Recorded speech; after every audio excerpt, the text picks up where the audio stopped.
Hey, Breezy Reef here. So check this out, guys. This is my 11-gallon refugium, and my little project for this afternoon is I'm getting ready to harvest out my macroalgae. And I just wanted to give you a look at 7 weeks worth of growth. It's been 7 weeks since I harvested.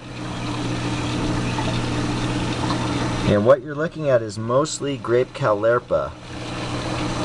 And this particular strand I have just grows crazy in this refugium.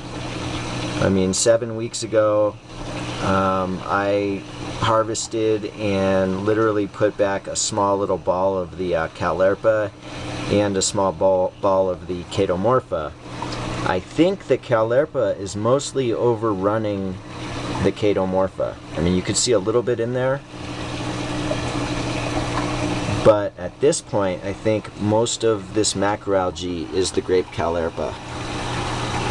And you could see, I mean, it is just wall to wall at this point.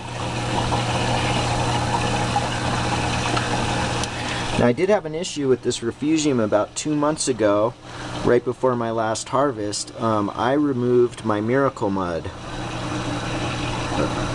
from this refugium.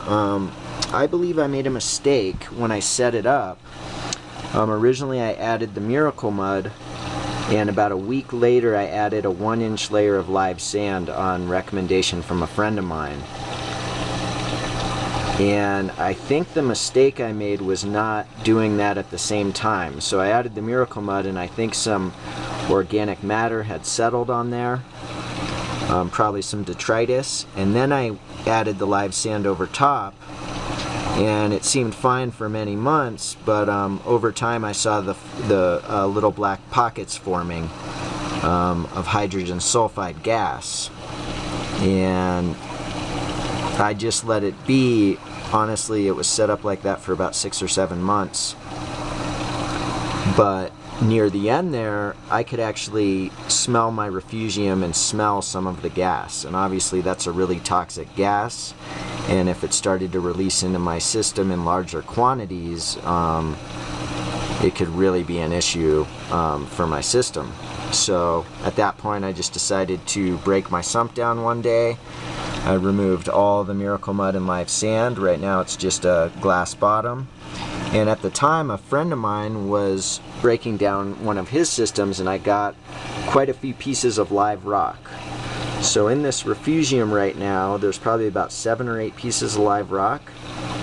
And then I just let the macroalgae just kind of grow over those. And I think it's still really benefiting the system. I mean, my nitrates are at an undetectable level, and there is just tons of bugs, bristleworms, copepods, anthiopods growing in this macroalgae.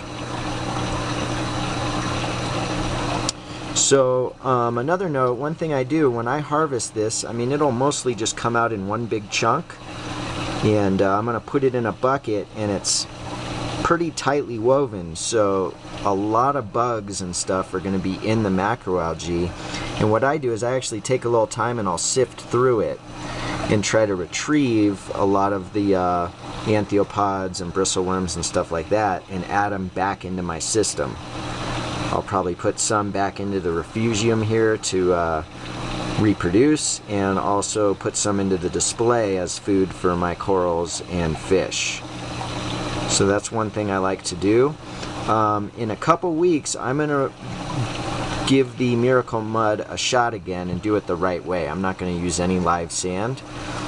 I'm just going to do probably about a 5 or 6 inch base of miracle mud. And I will follow up with a video at that point and show you when I do that. And then keep you posted on the progress and my results with the miracle mud. But I'm looking forward to doing that. I think it will benefit the system. But for now, this is just live rock and a hell of a lot of macroalgae.